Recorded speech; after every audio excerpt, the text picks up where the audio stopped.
একটা গোঙানি প্রায় কোন দূর থেকে আসছে যেন, মাঝে একাধিক অন্তরায় নির্ঘাত।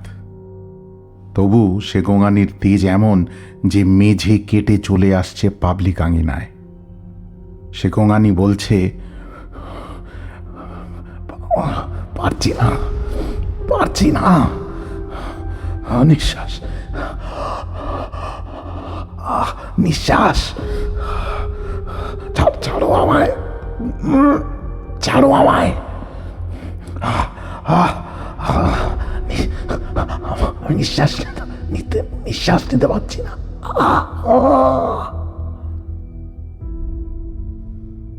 এমন চিৎকার বা গোঙানি যাই বলুন, তার একটা নিজস্বতা আছে, খেয়াল করবেন।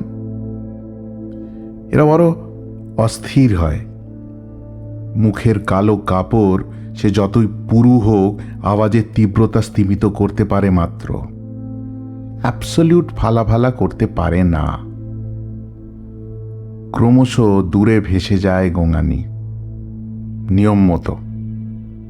কিন্তু স্থানান্তরিত হওয়ার বেশ কিছুক্ষণ পরও যারা শুনেছিল সে চাপা স্বর, সে গোঙানি, তাদের কেমন যেন বোধ হয় রয়ে গিয়েছে ছিটে ফোটা গোঙানির। মানে রয়ে গেল নাকি ভুল ভাবছি। একটা আবছা ধারণা থেকে যায় কিছুক্ষণ আগের ঠিকরে আসা আওয়াজের।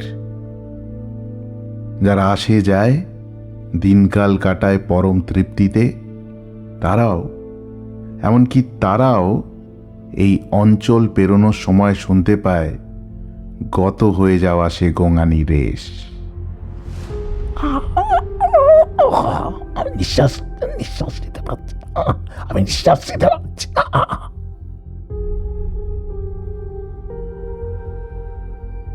নমস্কার, আমি অনির্বাণ ভট্টাচার্য। আমার পডকাস্ট আনন্দ মাঠের ৩য় পর্ব নিয়ে আজ।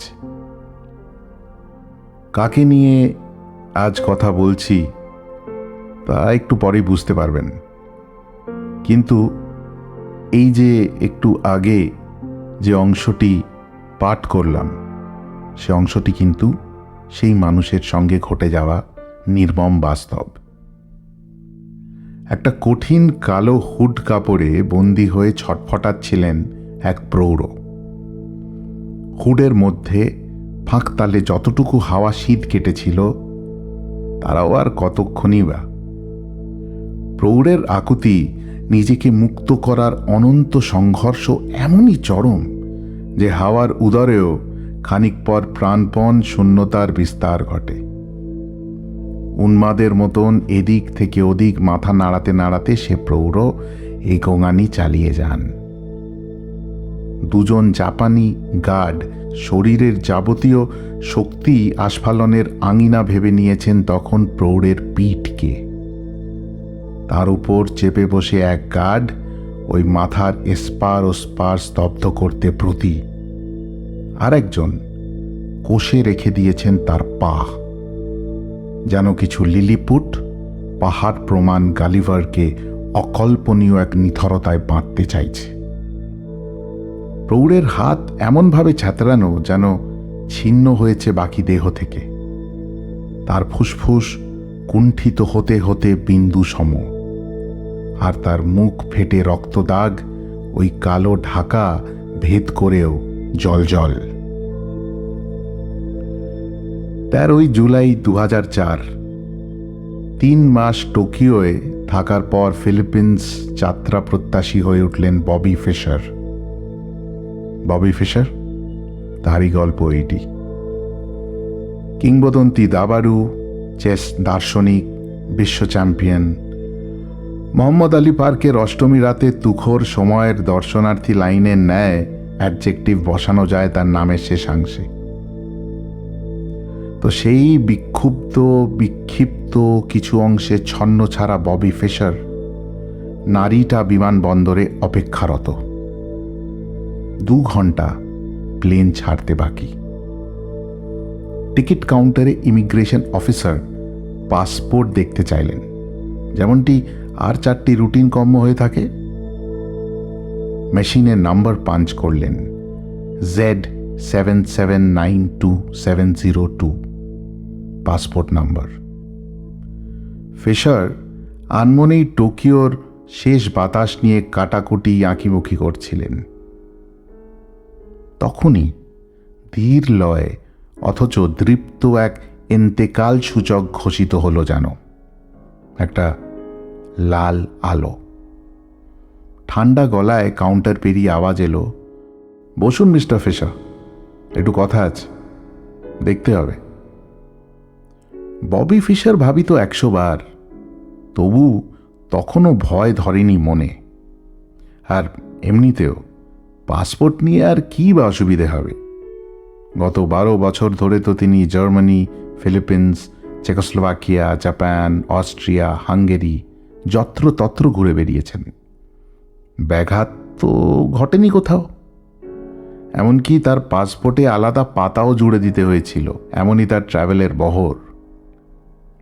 মার্কিন সরকার কি তবে এই এত বছর পর তাকে নাগালে নিল? 92 সালে সমস্ত বারণ, মার্কিন সরকারের যুগোস্লাভিয়ার ওপর আর্থিক নিষেধাজ্ঞা পর্যন্ত উপেক্ষা করে তিনি বরিস প্যাস্কির বিরুদ্ধে সেই ঐতিহাসিক চেস চ্যাম্পিয়নশিপের রিম্যাচ খেলেছিলেন।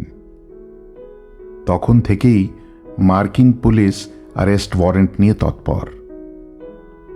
একে তো আমেরিকার কর ব্যবস্থা ও অন্যান্য অনেক বিষয় নিয়েই তার ক্ষোভ ছিল, তা নিয়ে যথেষ্ট সরবও তিনি ছিলেন। তারপর আবার বিধ্বংসী 9/11 কালে ফিলিপিন্সের এক রেডিও সাক্ষাৎকারে অম্লান বদনে ববি ফিশার বলে দিয়েছিলেন, বেশ বেশ চম্পেশ ব্যাপার, এবার গোটা দেশটাই ধ্বংস হলে বাঁচি। এরপর আর কেউ রেয়াত করে?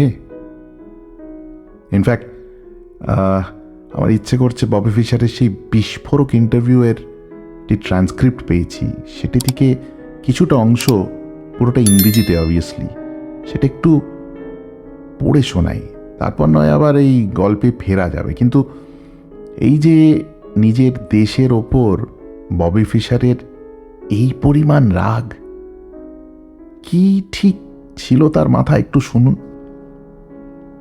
9/11 পর সেই ফিলিপিন্সের রেডিওয়ে তাকে যখন এ প্রসঙ্গে কথা বলতে বলা হলো, তিনি বললেন, yes, this is all wonderful news.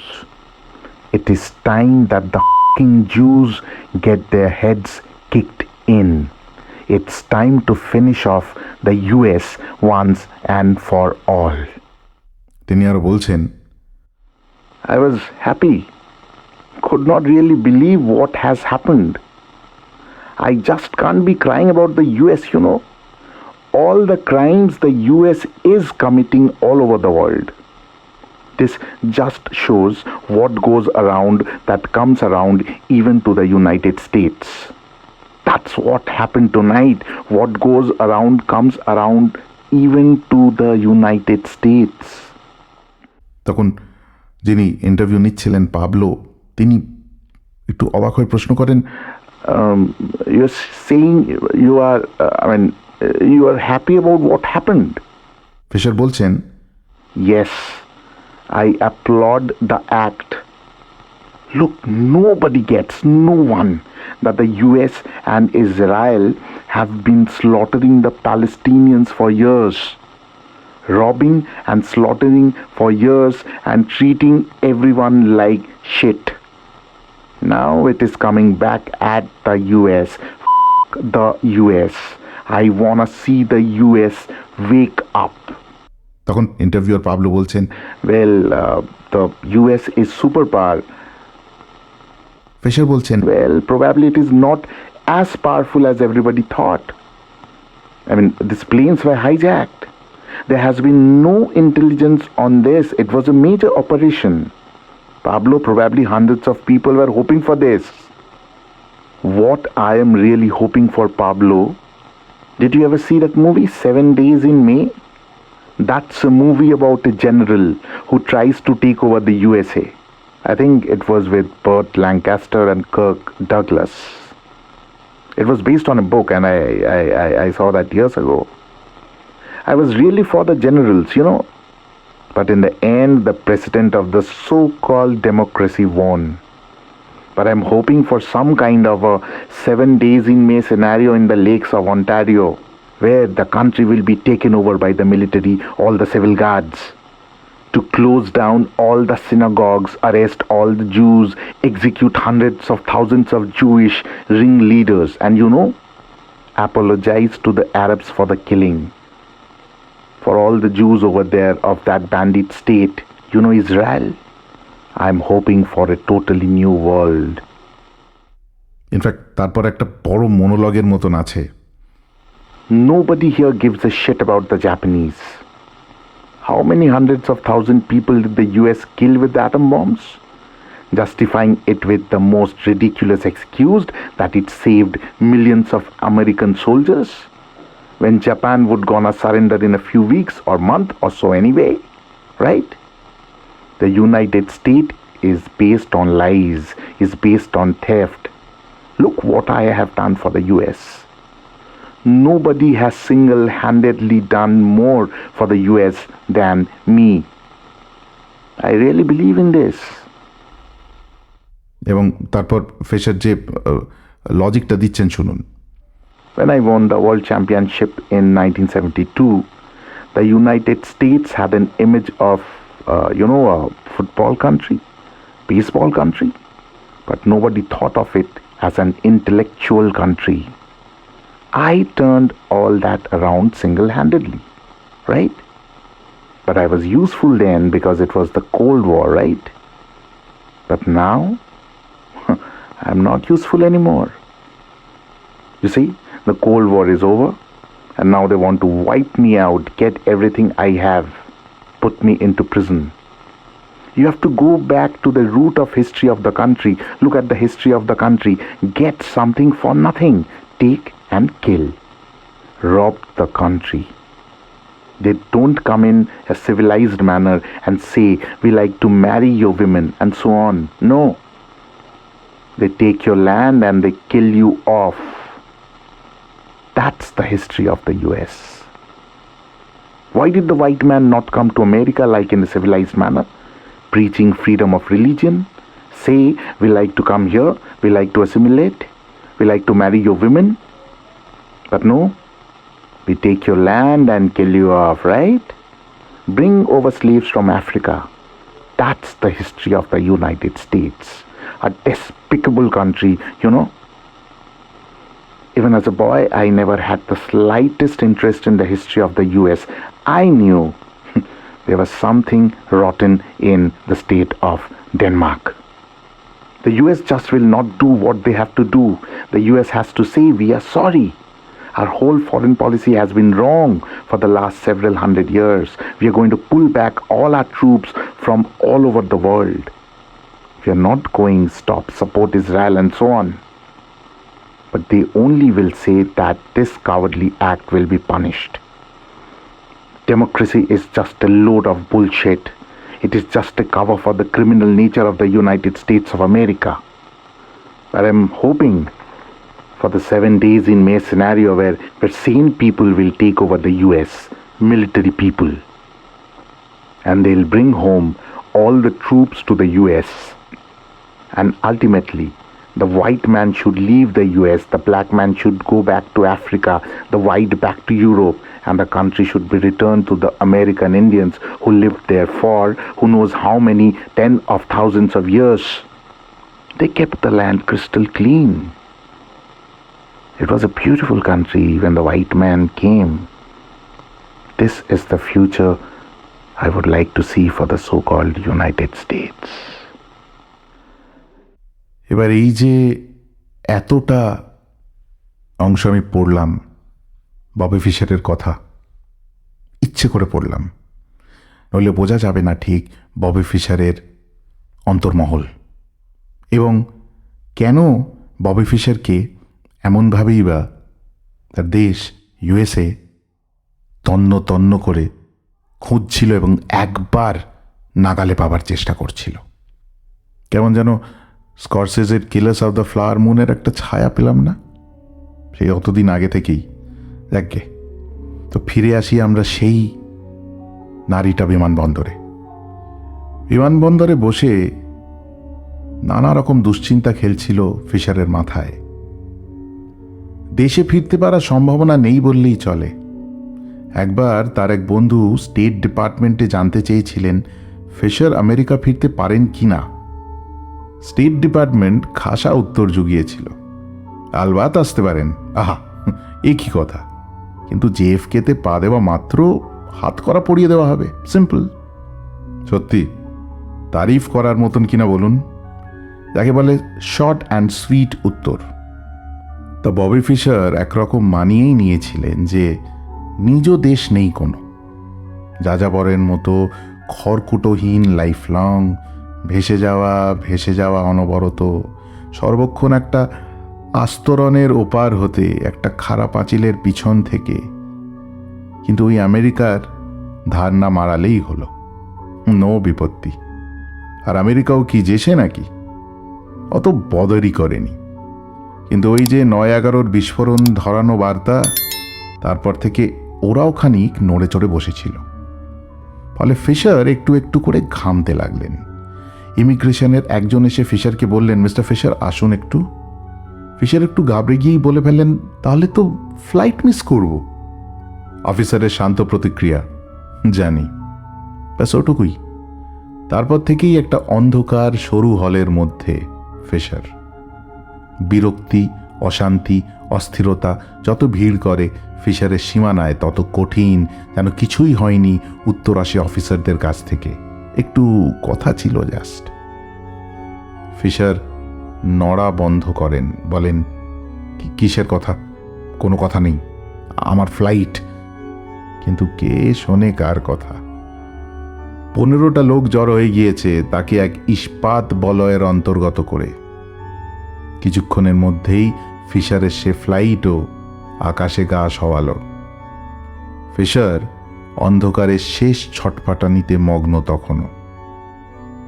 চিত্রে নতুন উপস্থিতি এক শীর্ষ অফিসারের, হাতে একটি অ্যারেস্ট ওয়ারেন্ট। ফিশার নাকি অবৈধ পাসপোর্টে যাত্রা করছিলেন। কোনো ফোন, কোনো সাহায্যের প্রতিশ্রুতি, কিচ্ছু না, কিছুই তাকে দৌড়িয়ে দেওয়া হয়নি। বঞ্চিত ফিশার এবার কি করেন? ওই অবরুদ্ধ অবস্থায় তিনি অশেষ সংগ্রামকে আচমকা থমকে একটা জেন স্টেট এনে ফেললেন প্রাণ মধ্যে। প্রায় ধ্যানমগ্ন এই রূপে তিনি মনের সহিত প্রশ্নোত্তর পর্ব ইনিশিয়েট করলেন। অধিবেশন শেষে বুঝে নিলেন, এমন করি তবে আমার মৃত্যু নামবে। শুধু কেউ জানবে না আমায় কিভাবে হত্যা করা হলো। জীবনকে হুবহু 64 খোপের দাবার বোর্ডের মতন দেখে এসেছিলেন ফিশার। সেই ফিশারের বোধহয় কিস্তিমাত আসন্ন। 48 বছর আগের এক রোদ পড়ে আসা নিউ ইয়র্ক, এক অদ্ভুত দৃশ্য। উপচে যাওয়া রাস্তাকে সম্পূর্ণ অগ্রাহ্য করে নিয়ে একদল চলেছে নিজ খেয়ালে। দল বলতে 13-এ পা রাখা ফিশার, তার দ্রোণাচার্য জ্যাক কলিন্সের ছোট বোন ইথেল, আর অসার পায়ের হেতু স্তব্ধ কলিন্সের হুইল চেয়ার ঠেলে নিয়ে যাওয়া কৃষ্ণাঙ্গ সহায়ক ওডেল। ফিশার কয়েক পা এগিয়ে বাকিদের চেয়ে বলছে, পন টু কিং 4 দাবার ভাষা। বোড়ে আরো 4 ঘর এগোলো রাজার মুখে। কলিন্সের চটজলদি বাজখাই প্রত্যুত্তর, পন টু কুইন বিশপ 4। এবার নে ঠেলা বোঝ, খেয়াল দেখি। এভাবেই চোখের সামনে নিউ ইয়র্কের কালো মাথার মিছিলকে অদৃশ্য এক দাবার ছক ভেবে নিয়ে তারা চললেন সিলভার মুন চাইনিজ রেস্তোরাঁর দিকে। আশপাশ তখনও ভিড়মি অধ্যুষিত, যে হচ্ছেটা কি, পাগলের প্রলাপ। শুনে তো মনে হচ্ছে দাবার চাল, কিন্তু ছক্কই। কিন্তু সালিয়েরি যেমন স্রেফ মোৎসার্টের সিম্ফনি স্কোর শিট পড়েই হর্ষে কেঁদে ফেলতেন, তিনি মনে মনেই শুনে নিতে জানতেন সে ম্যাজিক স্বর। ঠিক সেরূপ এক মাস্টার দাবারুও মনের চোখ দিয়ে পুঙ্খানুপুঙ্খ চষে ফেলতেন অন্যজনের চেস ভাবনা। একটা সুতো মারফত গুরু শিষ্যের মাঝে নির্মিত হচ্ছিল অমোঘ এক মোশন পিকচার, দাবার 64 খোপ। ব্লাইন্ডফোল্ড চেস বলে একে। এ খেলায় থুতনিতে ভর করে এই হলে সেই আর সেই বলে তো তাই গোছের ভাবনার চিনতে সময়টুকুও নেই। যা করার তৎক্ষণাৎ দাও মারতে হবে, নচেত হাতে থেকে যাবে প্রতিপক্ষের গুচ্ছের তাচ্ছিল্য এবং আদার থিংস। সেই কোন আদিম কাল থেকে যাযাবর আরবরা উটের পিঠে দোল খেতে খেতে পাশাপাশি পাড়ি দিতেন হাজার ক্রোশ, মরুভূম, কিঞ্চিত ওয়েসিস অঞ্চল, আর জাবর কাটার মতন খেলে যেতেন এই বোর্ডহীন অদৃশ্য দাবা সিরিজ। ত্রয়োদশের ফিশার এক এক করে তুরুপের তাস ছিটিয়ে গুরুকে পর্যুদস্ত করার তালে মশগুল, গুরু কলিন্সও উপভোগে মশগুল। ফিশারের যে মোক্ষম বাণ সমূহ, বড় আদরময় লাগে এই জীবন। আহা, কলিন্সের মুখে যে সব রেখা নদী, সেখানে স্পষ্ট আসন্ন কিস্তিমাতের তৃপ্তি। ফিশার জয়ের রাস্তায় এমনই অভ্যস্ত যে খেয়ালই করেনি রেস্তোরাঁ দুহাত দূর। কলিন্স করেছিলেন, অতএব শিষ্যকে তড়িঘড়ি ড্রয়ের প্রস্তাব দিলেন। ফিশার নাছোড়, কিন্তু এবার তো দরজা খুলে ঢুকতেই হয়, ফলে কলিন্স আবার শুধলেন ড্র। ফিশার যেন খানিক অপমানিতই। সেই বয়সেও খেয়াল ছিল ববে ফিশারের কাছে ড্র মানে হারি। কিন্তু করার তো কিছু নেই, ড্র তো মেনে নিতেই হবে। কলিন্স তো আর শুধু শিক্ষক নন, অভিভাবক বললেও ক্ষতি হয় না কোনো। আর তাছাড়া মুখের সামনে গরম গরম এগ ড্রপ স্যুপ, চিকেন চপসে, পিস্তাশিও আইসক্রিম আর সেই স্পেশাল লম্বা গ্লাসে দুধ। ফিশার দলের রেগুলার রুটিন। ছেলেটা সত্যি একটু প্রাণ খুলে বাঁচুক চেয়েছিলেন কলিন্স। খেয়ে দে অন্য আর সাধারণ 4টে বাচ্চার মতোই। বাবার সান্নিধ্য ছোঁয়ামাত্র এসেছিল, আর মা রেজিনাকে তো দৌড়ে দৌড়ে এমনকি হাত পাততেও হয়েছিল। আর 4টে সাধারণ বাচ্চার মতো নিজেই লিখলাম, নিজেরই হাসি পাচ্ছে। ববি ফিশার ওই কাল থেকেই 64 খোপে কেমন যেন বিলীন হয়ে যেত। একবার দেখলেই হলো, নাগালেও পেতে হবে না। একা একাই গুমড়ে যেত এক একটা দান দিয়ে। মা কিছুদিন পর থেকেই ধরে নেন ছেলে অতি জিনিয়াস। স্বাভাবিক নয় ঠিক আছে, কিন্তু তা বলে এত বিকৃত নয় তো। ছ্যাঁত করে উকি মারে মনে।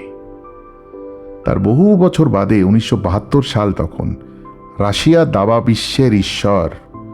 কল্পনা মহাজাগতিক পর্যায়ে উন্নীত করলেও তাদের হারানোর কথা কারও মাথায় আসত না। হঠাৎ ববি ফিশার প্রতিপক্ষ হলেন বরিস প্যাস্কির, আইসল্যান্ডের রাজধানী রেইজাভিকে। পৃথিবী দেয়াল লিখন দেখেছিল, দুর্মুষ ভবিতব্য। ফিশার দেখতে পাননি। আসলে দেখার ধাত্তাই যে ভিন্ন ছিল তার। আমেরিকা বেশ একটা হুজ্জুত পাকিয়েছিল, মনে করে দেখুন, তখন আবার ঠান্ডা যুদ্ধের দিন। ফিশার কখন যেন হয়ে উঠলেন রেড আমিবা কমিউনিজমের যোগ্য জবাব। দেশ যেন তাকে নিয়েই উদ্গ্রীব। সেই তো তখন সুপারম্যান সম। মাঝখান থেকে ফিশার বেচারি তীব্র কনফিউজড। একটা তুচ্ছ দাবা দৈরতে হাসি মুখে উত্তীর্ণ হতেই সুপারম্যান। Odd, strange. ফিশার কিছুতেই মেলাতে পারেন না আশপাশের সঙ্গে, ভিনগ্রহী লাগে তার নিজেকে।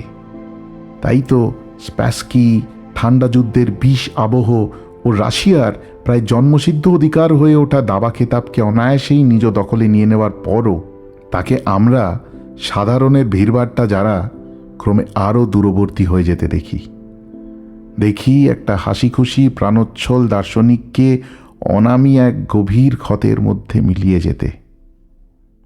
প্রায় 20 বছরের স্বেচ্ছা নির্বাসন থেকে আবার তিনি বেরোন 1992 সালে, স্প্যাস্কির সঙ্গে ফিরতি দ্বৈরথে নিশান ধরতে। মধ্যে অনেকে গোটা আকাশটা, হাতে চাঁদ অবধিও ধরি দেওয়ার প্রতিশ্রুতি দিয়েছিলেন। দরজার কোনায় প্রস্তাব পাহাড় জমেছিল, কিন্তু ফিশার সাড়া দেননি। দিয়েছিলেন সাড়া শেষমেশ এক অদ্ভুত চিঠি খাম খুলে।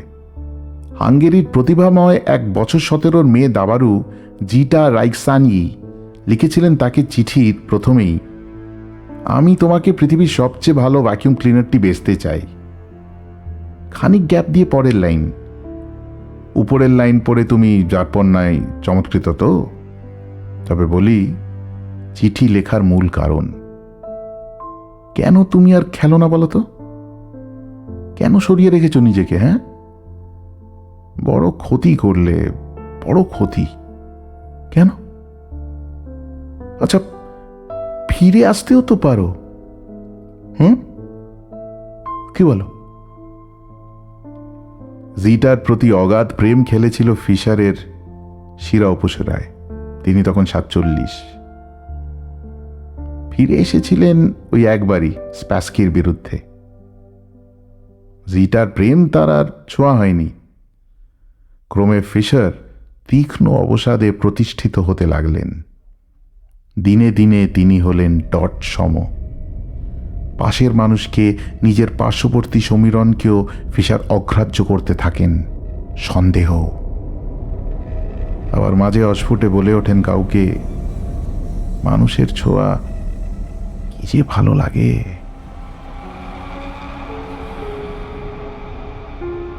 এরকম করতে করতেই একদিন নিজ ভূমের ছায়াপথ ছাড়িয়ে 17 জানুয়ারি 2008 সালে আইসল্যান্ডেই ফিশার দান ছেড়েছিলেন।